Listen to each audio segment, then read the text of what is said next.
Boa tarde a todos.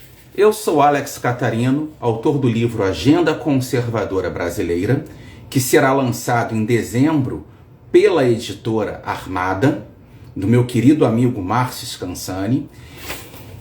É uma obra que trata tanto das bases teóricas do conservadorismo, quanto das experiências históricas da tradição conservadora brasileira desde 1812 até 1963. E o tema da nossa live de hoje é conservadorismo e ideologia. Teremos a presença do príncipe Dom Bertrand de Orleans e Bragança. Agora está pegando. Boa tarde, Vossa Alteza. Boa tarde, Alex. Você está me ouvindo? Estou ouvindo muito bem, graças a Deus. Bom, então podemos começar. Com certeza. Em primeiro lugar, queria agradecer muito pela vossa presença aqui hoje. Não, mais perto. Mais perto, está cortando. Mais perto. Aí, ó, corta.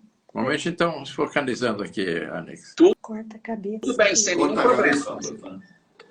Mas aí fica pequeno. Aí, mas está pequeno. Está muito pequeno. Ó, tô aproximando. Mais perto. Ó.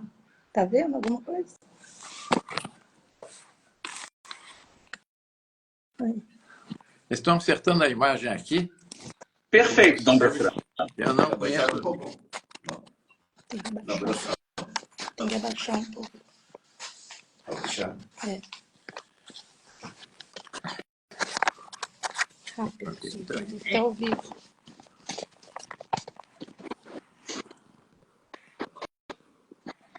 Aí, De baixo para cima, não. Tá bom. De baixo para cima, não. Tá bom. Aí, pronto. Pergunta para eles. Está em cima do pé. Aí, está vendo. Aí, pronto. Está bem agora, Alex? Está ótimo, Dom Bertrand. Está bem, então. Prazer imenso. Podemos começar. Tenho muito gosto também de falar consigo. Me lembro bem das últimas conversas que tivemos sobre o tema do conservadorismo e, sobretudo, sobre a importância da visão tradicional e da ideia da tradição, até mais do que conservador. Porque o tradicionalista, ele vê passado, analisa, ele atualiza no presente e ele projeta esse futuro. Não é uma coisa estática. Exatamente. É um problema grande, Dom Bertrand, e inclusive é um ponto que eu trabalho no meu livro Agenda Conservadora. Sim. É que muitas vezes as pessoas confundem a verdadeira defesa conservadora com uma visão reacionária, saudosista de um passado idealizado, ou com esse imobilismo de congelar e defender o status quo. Quando, Exato. na verdade, o verdadeiro conservadorismo defende a tradição, essa união entre passado, presente e futuro. Exato. E na conversa com o senhor disse, Vossa Alteza acentuou, que muitas vezes as visões de progresso que os verdadeiros conservadores combatem é uma visão, na verdade, de fuga da cruz. Então, gostaria que Vossa Alteza falasse, em primeiro lugar, dessa necessidade da defesa da tradição como uma defesa tanto da legítima fé cristã, no caso brasileiro, a nossa fé católica, a nossa herança da monarquia portuguesa, mas também essa noção de defesa de um Brasil real, contra as ideologias que querem artificialmente mudar a nossa tradição e implementar visões ideológicas e revolucionárias. Eu insisto num ponto que nós tratamos outro dia, de que nós devemos, sobretudo, ter a visão católica. E o conservadorismo verdadeiro, quer dizer, os tradicionais, eles não querem uma volta ao passado, mas sim querem uma retomada das vias históricas de nossas vidas históricas católicas, de origem ocidental e cristã. Quer dizer, nós queremos retomar as vias gloriosas traçadas pela divina providência para a nossa pátria. O Brasil nasceu sob o signo da cruz. Já nasceu à luz do Cruzeiro do Sul. Aliás, outro dia eu lhe recordava que o primeiro a discernir no hemisfério sul o Cruzeiro do Sul foi o mestre João, que era o cartógrafo da Esquadra de Cabral. E por isso que nós, brasileiros, mais do que qualquer outro povo da América Latina, do hemisfério sul, temos o Cruzeiro do Sul como uma constelação nossa. E qual foi o primeiro ato público da nossa história? Foi uma Santa Missa, celebrada por Henrique Coimbra. Depois, todo o nosso passado foi marcado por essa tradição católica, foi marcado pela fé, foi impulsionado pela fé. Porque o que dá exatamente o dinamismo verdadeiro a uma alma é a sua fé, é a esperança do reino de Cristo, a esperança da vida eterna, a esperança de alcançar o céu. Nós rezamos no Pai Nosso todo dia o quê? Venha a nós vosso reino, seja feita a vossa vontade, assim na terra como no céu. Quer dizer, o objetivo principal da nossa vida, qual é? É o reinado social do nosso Senhor Jesus Cristo. Mas isso não é uma coisa estática, é uma coisa dinâmica. Está nos planos da providência que nós caminhamos sempre para um maior aperfeiçoamento, maior santificação das almas, pessoal, em primeiro lugar, depois da conjunto da sociedade, mas, sobretudo, tendo em vista o futuro. Nosso Senhor Jesus Cristo deu aos apóstolos o mandato ide evangelizar a todos os povos. Quer dizer, é uma coisa, não podia haver uma coisa mais ampla, mais santamente ambiciosa do que esse ideal que nós recebemos do nosso Salvador. Sim. E, Dom Bertrand, nessa questão que Vossa Alteza falou, o Cruzeiro do Sul, me lembra aqui uma obra que eu gosto muito e utilizo, inclusive, no 9º capítulo do livro Agenda Conservadora. Sim. Que é o livro do vosso avô, o príncipe Dom Luís de Orleans e Bragança, o príncipe perfeito, pai de Dom Pedro Henrique, vosso pai, que é a viagem que ele faz ao Brasil. E ele narra toda essa viagem e ele tem essa ideia do símbolo de sob o Cruzeiro do Sul. Vossa Alteza, você poderia falar um pouco sobre a necessidade, porque nós vivemos numa república que ela é, desde o primeiro dia até hoje, uma república revolucionária. A dificuldade de termos uma política conservadora no Brasil é que as instituições são revolucionárias. Então, o retorno a uma cristandade, em primeiro lugar, e, em segundo, o retorno à monarquia, tornam-se necessárias para rompermos tanto com essas visões ideológicas que querem transformar o Brasil em teses errôneas, socialistas, comunistas, intervencionistas, autoritárias, mas que criam um processo de revolução permanente. Como por intermédio do retorno à cristandade e do retorno à monarquia, podemos ter, de fato, um legítimo conservadorismo, ou seja, um tradicionalismo. Quer dizer, na realidade, nós não queremos um retorno, nós queremos uma retomada das vias históricas da nossa pátria, uma retomada da nossa vocação. Seria o retorno do filho pródigo. Ele voltou à casa paterna. Nós, com a República, os brasileiros com a República, foram levados porque a República foi uma minoria, o Brasil não era republicano. Foi uma pequena conspiração de alguns poucos positivistas que trouxeram para o Brasil essa tragédia. O Partido Republicano, durante o Império, tinha toda a liberdade. O máximo que eles conseguiram foi eleger 4 deputados. Na última eleição do Império, em agosto de 1889, eles elegeram no Brasil inteiro 2 deputados, que era um partido nanico. É quase que exagerar o poder deles, não era nem nanico, mas foi uma conspiração de 8 ou 10 positivistas que tinham influência na guarnição do Rio de Janeiro e que os levaram a um golpe de Estado. o próprio Deodoro não era republicano. Há uma carta do Deodoro, no Arquivo Nacional, ao seu sobrinho, Clodoaldo da Fonseca, que diz: meu sobrinho, não te metas em correios republicanos, porque no Brasil, república e desgraça completa são a mesma coisa. E o que nós vimos? A desgraça completa que nos trouxe a república. Uma sucessão de golpes de Estado, de ilusões, de mudança de rumo. É impossível a nação progredir com essa contínua mudança de rumo. Não tem continuidade. A monarquia garante o quê? A unidade da nação, em primeiro lugar, a estabilidade e a continuidade. A continuidade e a estabilidade. E é o que nós tivemos no Império.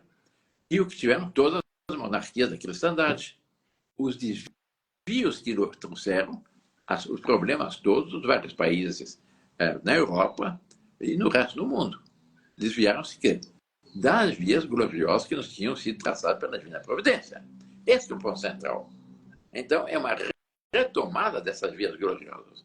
Nós não queremos retorno, nós queremos uma retomada de uma senda. Imagina uma pessoa que estava caminhando por uma floresta, de repente, por algum engano, ou ele é induzido a tomar um caminho errado. Qual é a solução? Voltar aos caminhos certos. É isso que nós tivemos no Brasil, de 1500 até o tempo, eu diria, do Marquês de Pombal, que desviou o Brasil. Há vários historiadores estudiosos tratam exatamente que o Pombal foi uma interrupção na nossa formação cultural e nosso progresso, que a sua filha, a filha de Dom José I, que é o rei de Portugal no tempo de Pombal, quando Dom José morreu, sua filha, Dona Maria I, foi uma grande rainha, tentou voltar essas vias. E Dom João VI tinha essa preocupação no Brasil, que o Brasil não se deixasse levar pelos desvios dos revolucionários europeus. No caso concreto de Portugal, da Revolução do Porto, que é uma revolução de índole republicana. Ele, vendo essas ameaças, ele não só lançou todos os fundamentos da nossa nacionalidade aqui no Brasil, mas, voltando, deixou seu filho, Pedro, como regente.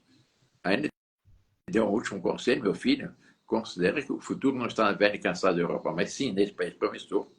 Mais cedo ou mais tarde o Brasil será independente, põe tu esta coroa na tua cabeça antes que o aventureiro faça. Graças a isso, nós tivemos esse passado glorioso durante 67 anos, foi durante a monarquia. Diferentemente dos nossos vizinhos pan-americanos, que são um conjunto de golpes de Estado, de pronunciamentos, de morte de presidentes, etc., que foi um certo caos. O Brasil não. O Brasil foi uma continuidade das vias traçadas pela Divina Providência. E Dom João VI, a preocupação dele foi exatamente, ele era católico, seguiu o conselho da mãe, Dona Maria I. Aliás, quando ele veio, ele era apenas príncipe regente, Dona Maria I faleceu no Brasil, ele teve essa preocupação. E na formação dos filhos, do filho, ele teve a preocupação de dar uma formação católica. Isso poucos historiadores tratam, mas toda a formação de Dom Pedro I foi graças ao seu pai, Dom João VI, a sua mãe, a avó, Dona Maria I, e também dos franciscanos do convento de Santo Antônio, no Rio. O Francisco Arábica e o Francisco Sampaio. Foram dois franciscanos que tiveram uma grande influência, sobretudo a Francisco Arábica. Foi um confessor do Dom Pedro I, até tem uma imensa influência sobre Dom Pedro I. E, aliás, na nossa primeira Constituinte, que resultou na Constituição de 1824, os constituintes queriam fazer uma Constituição laica, como foi a Constituição na Europa desse tempo revolucionário. E ele, Dom Pedro, fez questão de manter a Constituição como uma Constituição que mantinha Deus no centro, a posição da Igreja Católica, os direitos dos católicos, etc., que garantissem o nosso futuro. Isso, graças a Deus, o Brasil teve. Até 1889, quando com a República estabeleceu um regime laico que tem a preocupação de pôr Deus fora do panorama. E eu insisto muito nesse ponto. Tira Deus do panorama, o Estado fica Deus. É a fonte de todas as tiranias. Retome a vias da providência, existe algo que vale muito mais que uma Constituição, que é a lei de Deus. São 10 mandamentos da lei de Deus. E os direitos naturais, que são aqueles direitos, segundo São Paulo, gravados na alma do homem por Deus. O direito à vida, o direito à construção de família, o direito à educação dos filhos, o direito ao trabalho, o direito ao salário justo familiar, o direito à propriedade, que é um direito sagrado, é direito natural, o direito à educação dos filhos. Mas eu insisto muito nesse ponto. No Brasil, nós temos um erro fundamental, que é o Ministério da Educação. Nós tínhamos no Brasil, até 1930, o Ministério da Instrução, mas a educação é da família. O Ministério da Educação usurpa os mais sagrados direitos das famílias, que é a educação dos filhos. E com isso, com esse Ministério da Educação, nós temos um Estado, naquele tempo, fascista, mas que tinha a ideia de o Estado deve fazer a cabeça das crianças, e é o que nós temos até hoje. O Estado estabelece uma agenda, infelizmente, marxista, que estabelece as maiores aberrações, está no programa, nos currículos que vem do Ministério da Educação, como, por exemplo, apresentar apenas umas aberrações, ou a educação de gênero, a ideologia de gênero, que é uma aberração. E isso é o resultado do quê? Se abandonaram o direito. Não se respeitam mais o direito natural, que é um direito sagrado, que o homem não tem o direito de legislar sobre isso, a seu bel prazer. Ele deve garantir esse direito. Essa é a realidade. Isso que nos deu, fez do Brasil um país extraordinário, até 1889. Não digo que fosse perfeito, havia muitas coisas a aperfeiçoar, mas, e sobretudo, os brasileiros hoje estão com saudades. Hoje muita gente pergunta, Madame Eterno, televisão, rádio, etc., se eu tinha esperança da restauração da monarquia. Eu pergunto a esses repórteres, em geral, sempre, primeiro me responde uma pergunta. Você conhece um brasileiro que diga em boca cheia que a República deu certo? Não. Caos. Cada eleição é uma disputa, uma briga encarniçada por dois grupos, 3 grupos, 4 grupos, um querendo destruir o prestígio do outro. E com isso, a população do país perde o respeito nas suas autoridades. Não tem mais que ponto de referência. Dom Bertrand, Vossa Alteza falou do Marquês de Pombal. E interessante, é um ponto que eu defendo muito no meu livro, é que o ideólogo, o defensor dessas ideias abstratas, ele é um cientificista. É aquela pessoa que troca a lei natural, os princípios de Deus inscritos no coração do homem, por concepções abstratas. Ele quer fazer engenharia social. Meu finado mentor, o professor Antônio Paim, ele traça, em vários livros dele, a defesa de que os desvios do Brasil, o Brasil dá errado, porque nós temos uma linha do que ele chama de cientificismo. O que é isso para ele? Começa com o Marquês de Pombal, em primeiro lugar. Em segundo lugar, nós temos os positivistas. Com os positivistas, nós temos o castilismo, que inclusive é tema de pesquisa do professor Ricardo Vélez Rodrigues. Essas teses de Marquês de Pombal, dos positivistas, de Júlio de Castilhos, influenciam Getúlio Vargas, que espalha em nível nacional esses erros. A Revolução Republicana traz a primeira etapa desse processo revolucionário com o positivismo. A segunda etapa, mais radical, vem com o varguismo. E depois nós temos os erros que seguem aí. Jânio Quadros, Leonel Brizola, o PT em nossos dias. Então, todos os erros ideológicos que existem no Brasil em nossos dias, de certo modo, retomam ao Marquês de Pombal. De modo que um verdadeiro conservador tem que ser contrário aos erros implementados em nossa cultura, em nossa mentalidade, por Marquês de Pombal. Essa tese de querer construir a sociedade de cima para baixo, fazendo tábula rasa. tanto da lei natural, dada por Deus, quanto dos costumes tradicionais da sociedade, o Brasil profundo.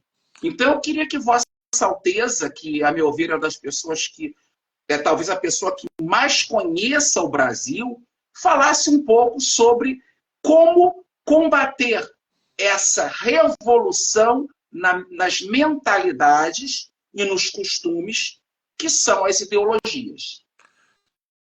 Alex, a única solução é a restauração da cristandade, a fé católica. Não há outra solução. Um dos maiores seus conservadores, certamente o maior conservador, maior ideólogo que o Brasil teve nos últimos tempos foi o professor Pinico de Oliveira. O professor Dematei, que é um autor de grande prestígio, numa biografia do professor Pinico de Oliveira, mostra uma coisa muito interessante. Existem duas escolas de filosofia: os idealistas e os realistas.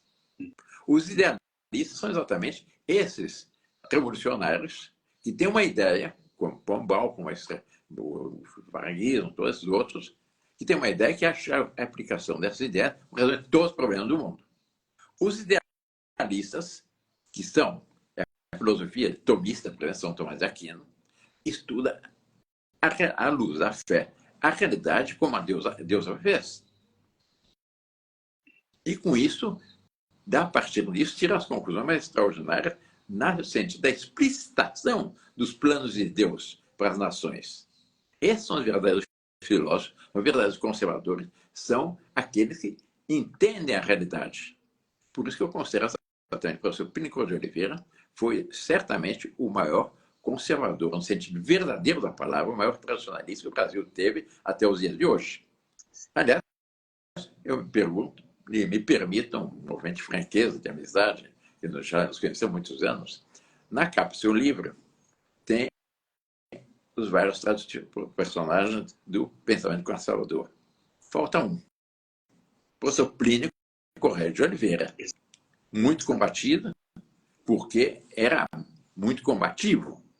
E se nós não somos hoje um país comunista, é graças a toda a ação dele no plano religioso, combatendo o progressismo, mostrando qual é a fé, e no plano temporal, contra as reformas de índole socialista, desses ideólogos que têm ideias tapafúrdia, por exemplo, como a reforma agrária. Sem ideia, não, preciso fazer o Brasil um tabuleiro de xadrez minifúndio e propriedade familiar. Não. A realidade, respeitando o direito de propriedade, são pequenas, médias, grandes proprietários, aliás, como é a estrutura agrária no Brasil. Diz, não, o Brasil faz latifundiários. Não é verdade. Nós temos uma muito boa distribuição de terras. Eu dou um dado só para os que estejam assistindo. E se estragar, possam julgar. Os Estados Unidos da América do Norte são um pouco maiores que o Brasil. Tem 1.200.000 proprietários agrícolas. No Brasil, não tem mais 5 milhões de pequenos, médios e grandes proprietários, vivendo em harmonia. E não há um assentamento do INCRA que tenha dado certo. Eu desafio a qualquer ideólogo, qualquer sociólogo, qualquer agrônomo, qualquer economista, me apresente uma reforma agrária na história do mundo que tenha dado certo. Todos um desastre. Como o Brasil é um desastre. Segundo o INCRA, nós temos aproximadamente 85 milhões de hectares de reforma agrária. Qual o resultado? Nada. Bolsa Família para os assentados. Porque nem para o próprio sustento eles conseguem. A não ser exceções. Mas o normal é um desastre. Pelo contrário, no Brasil, com cerca de 70 e poucos milhões de hectares, 80 milhões de hectares de agricultura, alimenta hoje 1.500.000.000 de pessoas.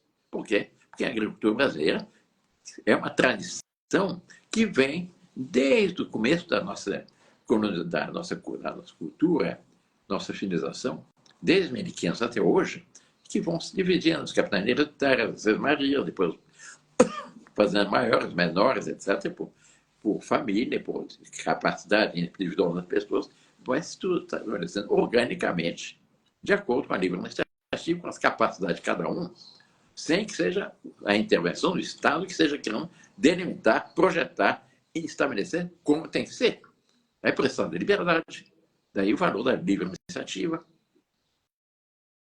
O Papa Bento XVI, isso é uma fala muito boa no documento Deus quer que faça, diz: nós não necessitamos de um Estado que queira regular toda a nossa vida.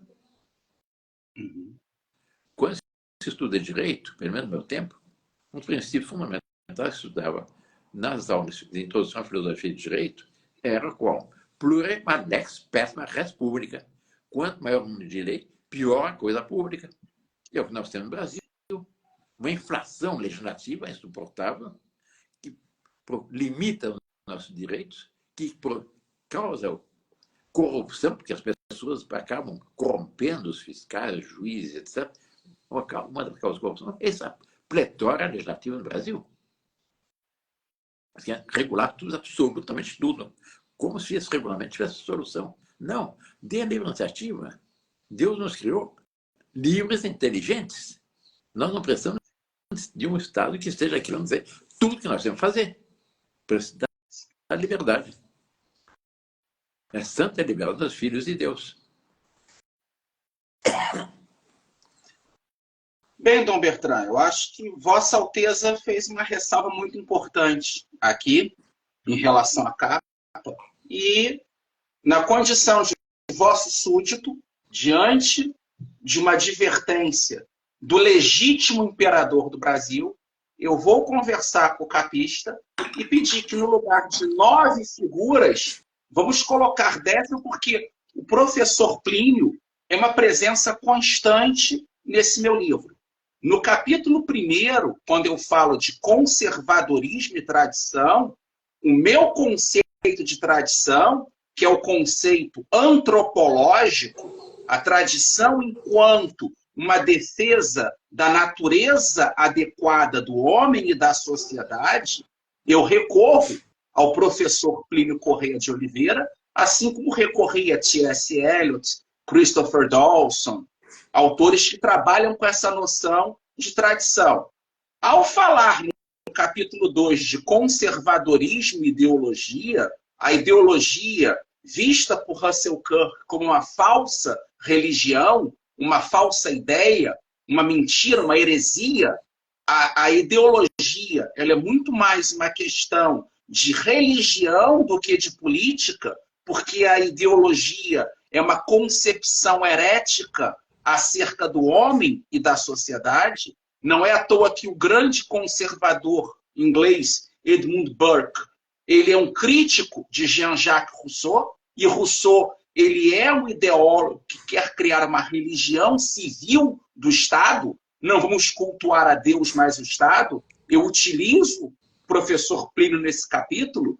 No 3º capítulo, ao falar de ideologia e revolução, eu utilizo toda a definição do professor Plínio de revolução. E, finalmente, na trajetória histórica do Brasil, no 10º capítulo, ao falar de tradicionalismo como um dos pilares da visão conservadora, os 2 teóricos que eu utilizo são o professor José Pedro Galvão de Souza, num campo filosófico puro, um tradicionalismo filosófico, só que eu trabalho muito com o professor Plínio Corrêa de Oliveira, porque ele nos dá a visão não só filosófica, mas também antropológica, sociológica, histórica, e nos fornece elementos para a ação. Então, eu vou falar com o capista e dizer que a capa do livro precisa incluir como 10ª figura aqui o professor Plínio Corrêa de Oliveira. O pedido de Vossa Alteza é uma ordem. Eu fico muito contente com isso, porque isso dá maior projeção ao seu livro, mais credibilidade ao seu livro. E não evitem as pessoas que digam exatamente, faltou o grande pensador do século XX, que o professor Demartey, exatamente para ele fazer, chamava o cruzado do século XX, que a obra dele atravessou o século XX e se projeta hoje no Instituto Plínio Corrêa de Oliveira, no qual se continua essa obra. Eu tenho a honra de fazer parte desse trabalho. Esse seu livro fica muito mais bem muito mais sustentável junto aos que pensam baseado na visão católica da realidade. Sim. E, a meu ver, eu estive conversando domingo na missa, Dr. Sepúlveda, grande amigo, quase todo domingo vamos na mesma missa da Igreja Melquita, e estávamos conversando até sobre essas questões do meu livro, e é um ponto que eu defendo no meu livro.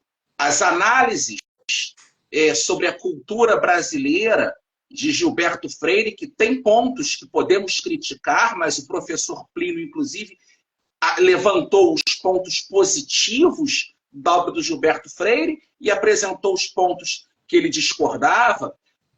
O professor Zé Pedro Galvão, a mesma coisa, só que o professor Plínio ele oferece não apenas uma visão teórica do que é a tradição no Brasil, só que ele oferece soluções práticas. Então, é o autor que, a meu ver, as novas gerações, o conservador que leu Revolução e Contra-Revolução, ele não vai cair nos erros atuais que muitos dos ditos conservadores em nossos dias caem. E aí é uma coisa que eu gostaria de perguntar a Vossa Alteza, para explicitar aqui ao público. Conheço Vossa Alteza há mais de 30 anos. Eu era um rapaz de 16 para 17 anos, antes do plebiscito, quando conheci Vossa Alteza. E Vossa Alteza indicou-me, na nossa primeira conversa, que lesse Revolução e Contra-Revolução. E é um livro que até hoje marca a minha visão de mundo. Eu queria que Vossa Alteza falasse um pouco para o nosso público e essa importância do Dr. Plínio no combate à revolução e o combate às ideologias, a concepção dele, orgânica, tradicional, verdadeiramente conservadora, do processo revolucionário. E entender que as diversas crises que vivemos, a crise da cultura, a crise da economia, a crise da política, é uma crise única. É um único processo que nós vivemos com várias etapas. Vossa Alteza pode explicar um pouco para a nossa audiência essa concepção do Dr. Plínio sobre o que é a Revolução? Para compreendermos essa obra, é preciso insistir num ponto central. O Dr. Plínio era, antes de mais nada, católico. Na funerária dele está uma frase dele, Plínio Crucial, católico, todos apostólicos, todos romanos. Quer dizer, entramos de católico, apostólico, romano. E católico militante. A concepção do Dr. Plínio é baseada em uma visão militante da fé, da cultura e da história de toda a ação sociológica. Nós sabemos, apenas os ouvintes, para apenas refrescar um pouco a memória, e é uma coisa que infelizmente não se insiste.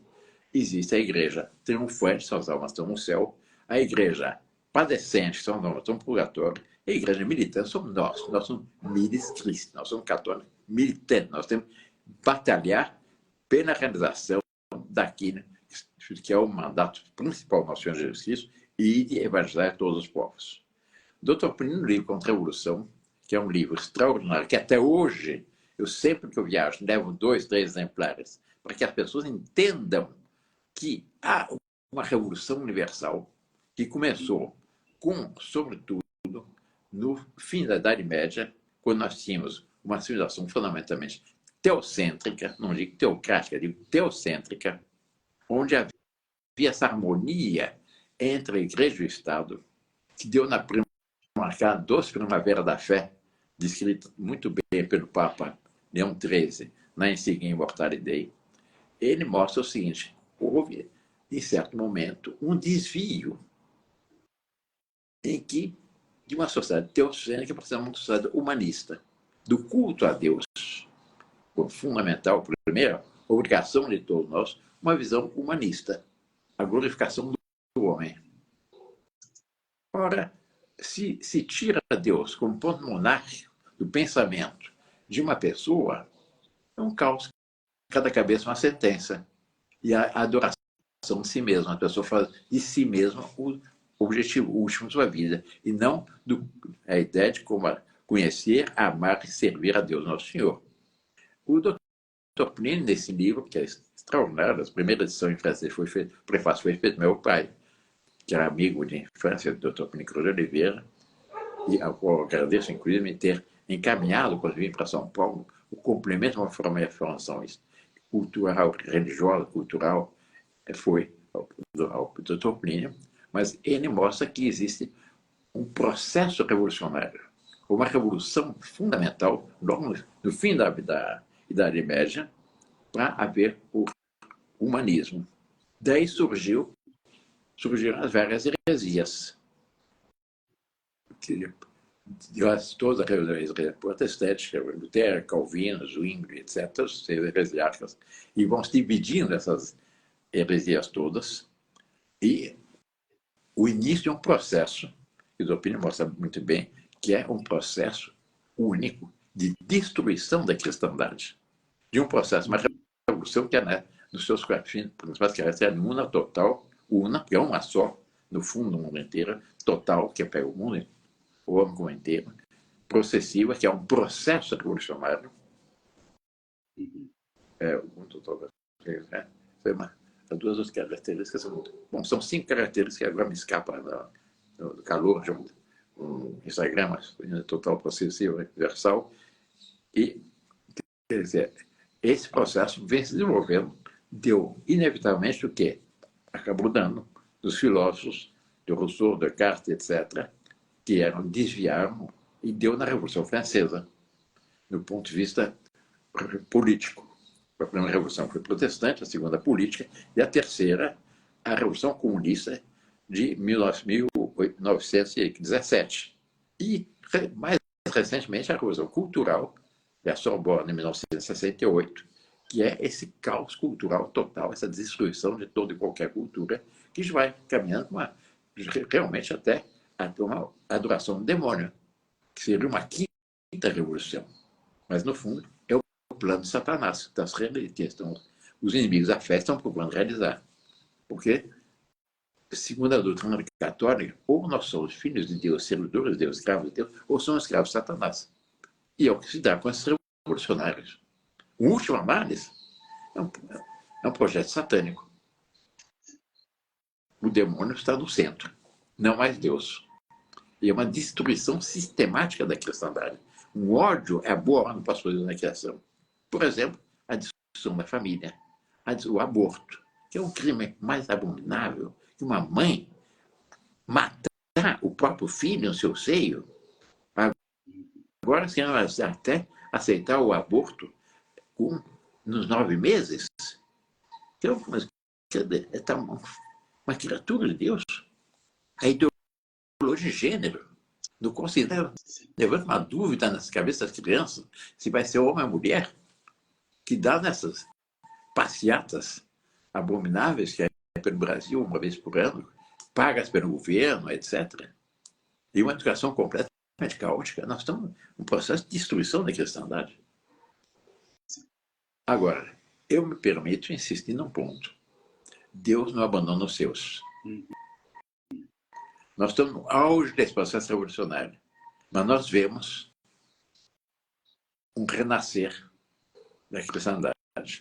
Eu costumo apresentar, para compreender a realidade, numa visão é o que nós estamos no ocaso sujo, caótico, asqueroso, de uma civilização que baniu Deus do panorama.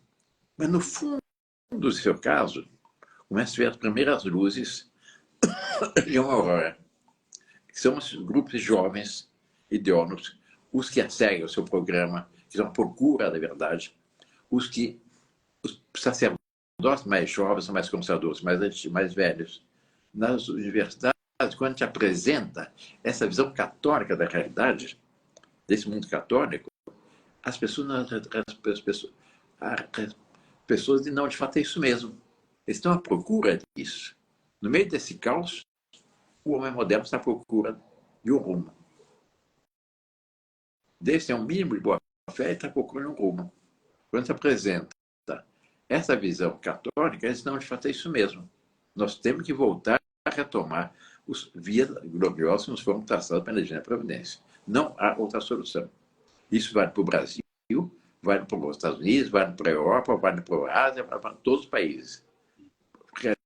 Realizar o mandato que nos foi dado por nosso Senhor Jesus Cristo. E evangelizar a todos os povos.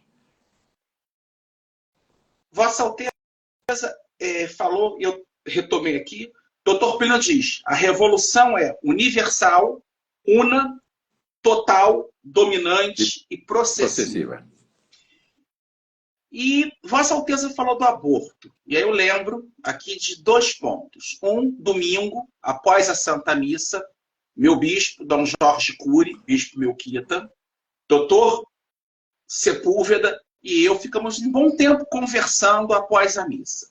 E Dom Jorge, bispo, onde eu assisto missa, ele ressaltou 2 coisas que são muito importantes nesse mundo de dúvidas. Uma, ele disse, o aborto, como Vossa Alteza falou, é uma das piores coisas que existe. E muitas vezes nós temos uma mentalidade de dizer, fulaninho é a favor do aborto, mas é boa pessoa. Ninguém que é a favor do aborto pode ser boa pessoa. Um verdadeiro católico, e Dom Jorge reafirmou isso, não pode ser amigo de alguém que defenda o aborto. Nós não podemos ter contato, relações com pessoas que defendem o mal absoluto. E o aborto é um mal absoluto. E outra crítica que Dom Jorge fez, ele se levantou numa reunião da CNBB, saiu e falou, quem ficar aqui está compactuando com o mal, que foi um encontro ecumênico que teve. E ele saiu e falou, a verdade é uma só, eu como bispo não vou aceitar isso. Ele se levantou e foi embora. E nessa conversa com Dom Jorge Cury, Dr. Sepúlveda, eu lembrei da conversa que nós tivemos na quinta-feira passada. Quando Vossa Alteza disse que, infelizmente, muitos católicos em nossos dias são bons, mas não são heróicos. Então, é aquele jovem rico do Evangelho. Para contrapor essas ideologias, o aborto, ideologia de gênero, o comunismo, todos esses males, exige-se do católico uma posição heróica. Nós, enquanto igreja militante, temos que ser heróico. Vossa Alteza pode falar um pouco mais sobre esse aspecto? Alex, há um ponto que nós temos que levar em consideração. Nós temos um caos completo. Por quê? Porque tirou-se o ponto de referência, que é Deus Nosso Senhor, a Santa Igreja, a lei de Deus e a doutrina católica verdadeira. Muita gente se deixa levar por essas teorias falsas, inclusive do aborto, etc., etc., por uma certa ignorância e forte militância. Mas nosso papel é procurar fazer apostolado, nós temos que procurar trazer os filhos pródigos de volta. Então, se justifica ter contatos com pessoas que não são católicas, como deve ser, para trazê-los de volta ao rebanho Nosso Senhor Jesus Cristo. Esse ponto é fundamental lembrá-los. É bonito ver como muita gente que se deixava levar, porque vai na onda, a pessoa tende a achar que o que é normal é o que todo mundo diz, a esclarecê-los para que voltem a compreender qual é a realidade, qual é a beleza da doutrina católica, qual é a amplitude da doutrina católica, qual é o fruto da doutrina católica que fez a beleza da cristandade. É um livro interessante que eu tenho até distribuído para alguns amigos, de um americano convertido, era protestante, converteu-se à religião católica, escreveu um livro cujo título é Como a Igreja Católica Construiu a Civilização Ocidental. E, de fato, nós fomos ver tudo que nós temos de bom no mundo atual vem da Igreja Católica. Basta pensar que no tempo do nosso Senhor Jesus Cristo, 2/3 dos homens eram escravos. Foi a Igreja que, pela caridade cristã, foi acabando e extinguindo com a escravidão. As mulheres eram desprezadas. Foi a Igreja, foi a doutrina do nosso Senhor Jesus Cristo que as repôs no seu devido lugar.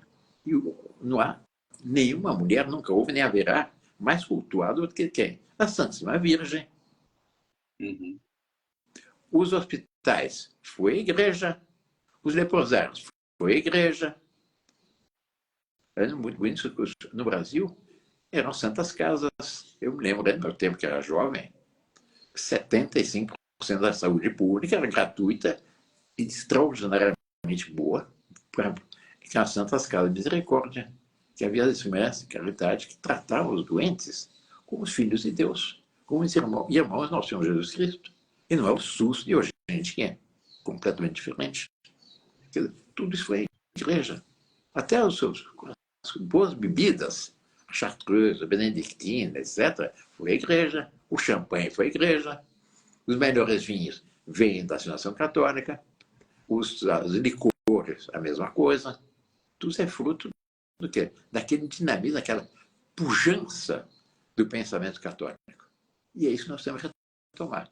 E voltar a compreender, assim, nós temos um ponto de referência, que é a doutrina católica, vista hoje, para entender, sob o prisma Revolução e Contra-Revolução, que é o livro de cabeceira de todos nós contra-revolucionários católicos militantes. Vossa Alteza falou do livro Como a Igreja Católica Construiu a Civilização Ocidental. O autor, Thomas Woods, é um amigo meu de longa data. Já até demos palestras juntos em eventos no Mises americano. E é impressionante o que ele demonstra. E, inclusive, existe outro livro dele em português, que é A Defesa Católica do Livre Mercado. É outra obra fundamental para entender esse ponto. E aqui eu lembro do nosso saudoso amigo, Dr. Adolfo Lindenberg, que escreveu livros sobre o livre mercado na doutrina católica, que eu tive a honra de escrever o pós-fácil do livro, o texto de encerramento, em que ele mostra como o pensamento católico na defesa da família, da propriedade privada, é a defesa da verdadeira liberdade econômica e do desenvolvimento dos povos. Exatamente. Compare os países onde há livre iniciativa com os países socialistas para ver o fruto. Pelos frutos conhecereis a árvore. Os países socialistas, as economias são um desastre. Os países comunistas são um desastre. Aos passos que o Brasil, os países que respeitam a livre iniciativa, têm esse progresso extraordinário. Um dos pontos no Brasil, no qual o Brasil tem dado espetacularmente certo, é a agricultura. Hoje o Brasil alimenta um quarto da humanidade, praticamente. 1,5 bilhão de pessoas. E não é por causa do governo, é apesar do governo. Se tivesse mais liberdade, mais apoio à agricultura, teria muito mais. O Brasil tem um potencial, isso sem acabar com a bendita Amazônia, que tanto falam. Os mitos da Amazônia, que também é um mito que estão acabando. Que está acabando a Amazônia, não estão acabando nada. Tem um estudioso, Miranda, que diz que para acabar com a Amazônia no ritmo atual, leva mais 400 anos. Quer dizer, mas o Brasil tem um potencial de alimentar o planeta tranquilamente. Não existe o problema da fome, existem essas ideologias que desviam o verdadeiro progresso. Sim. O ministro Antônio Cabreira, que é um amigo querido, estarei com ele, inclusive, amanhã, aqui, estou em Belo Horizonte, com vários amigos, vim gravar um curso aqui, vou ter também reuniões amanhã, vai estar presente.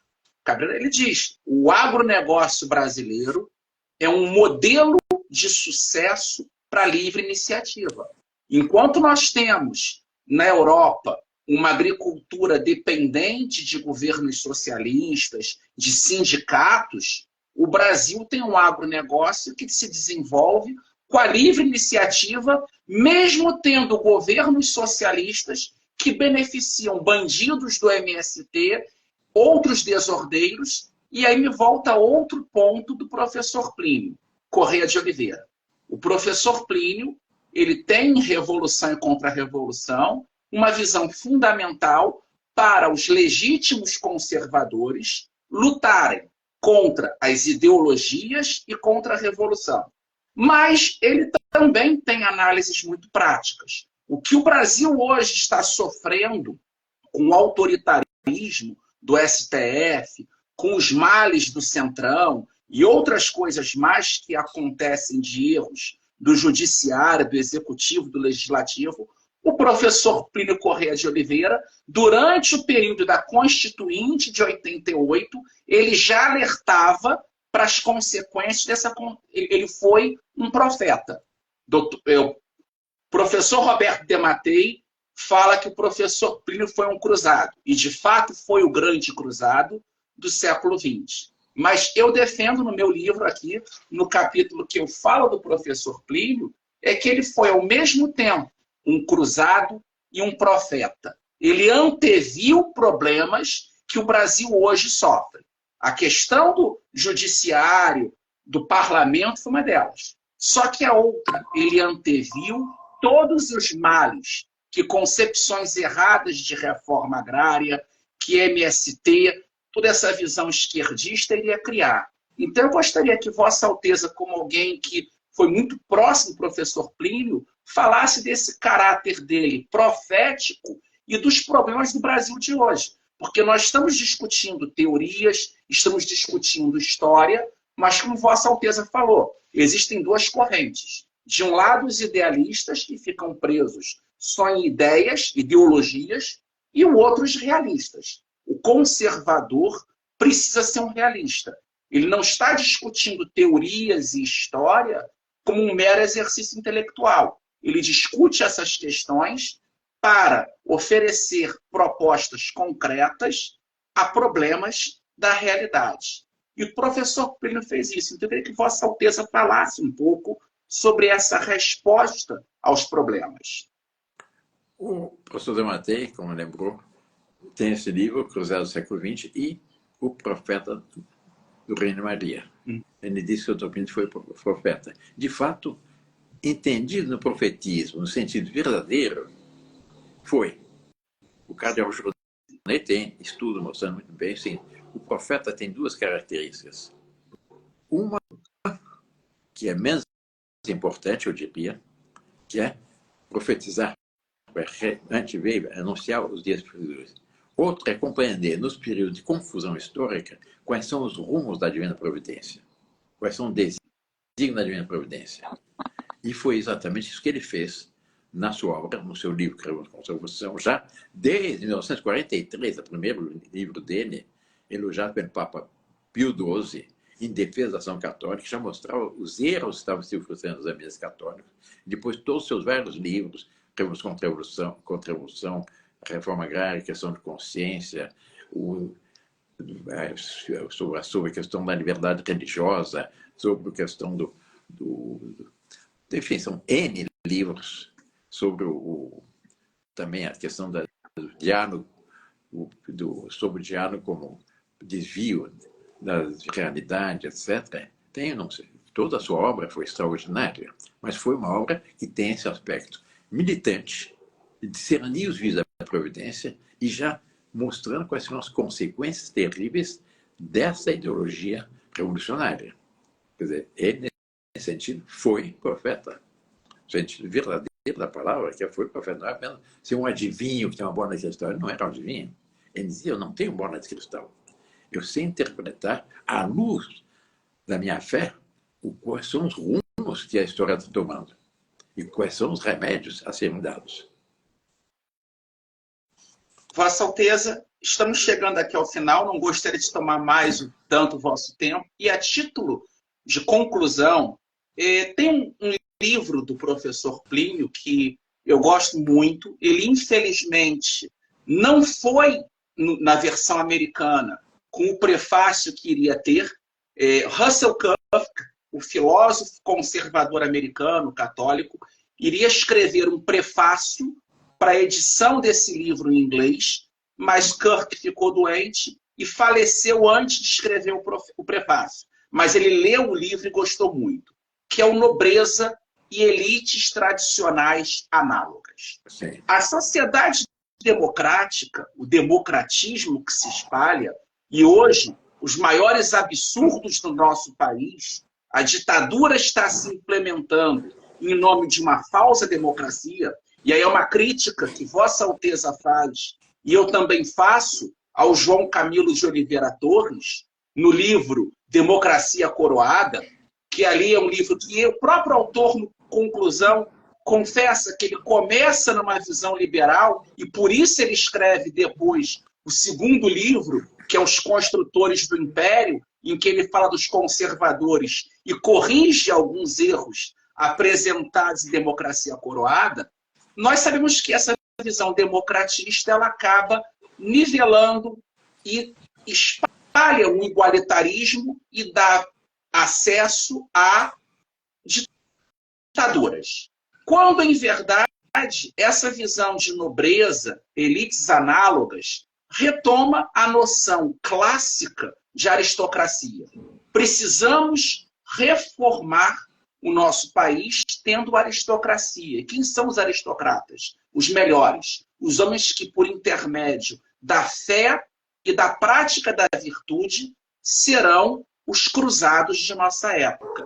Então, eu queria que, a título de conclusão, Vossa Alteza falasse sobre a importância de restauração em nosso país, de cada católico, cada cristão como militante, a necessidade de fazer-se um aristocrata, como defensor da fé e defensor das virtudes, que é o que o professor Plínio defende nesse livro. Exatamente, foi a última obra do Dr. Púnico de Oliveira, Nobreza e Elites Tradicionais Análogas, em que ele mostrou exatamente como a formação do Brasil começou exatamente com algo de normal, que eram os homens bons do povo, etc. Como é que foi surgindo uma elite tradicional no Brasil. E como foram as elites na Europa. Quer dizer, uma longa tradição de dedicação ao bem comum, de sacrifícios, etc. E que criou essa aristocracia, que são os melhores. E a necessidade de uma sociedade que é preciso que haja essa visão tradicional da sociedade, no qual existem os povos, a nobreza, a igreja, cada um tem sua função. E essa complementaridade das várias classes sociais e das suas elites autênticas, tradicionais, análogas, que é a base de uma nobreza. Toda a nobreza europeia nasceu assim. São pessoas mais dedicadas, mais abnegadas, e que, pela sua fé e seu amor de Deus, marcaram uma era histórica, marcaram uma cidade, uma região, uma nação, etc. Assim foram os grandes reis. Estou lendo uma biografia livro sobre a Reconquista de Portugal.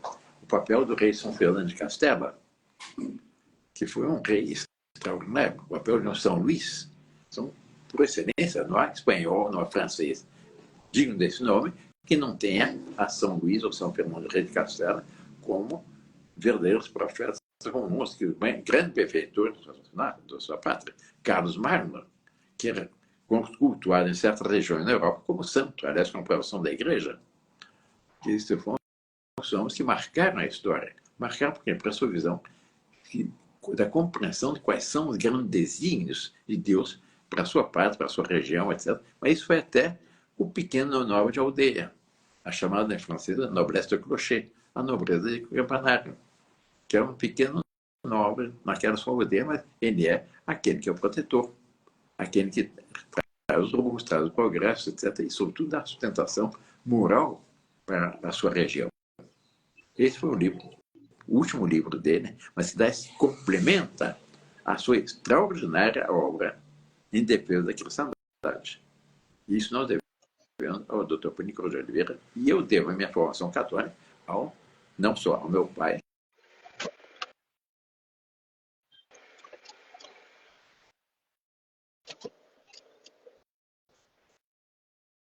Bem, Dom Bertrand, agradeço muito. Opa! Sua voz não está saindo. Opa! Bem, Dom Bertrand, agradeço muito pela sua participação nessa conversa aqui hoje. E espero revê-lo em breve, pessoalmente. Salvarei a live. Agradeço a todos que nos acompanharam e até a próxima. Fiquem com Deus. Até a próxima.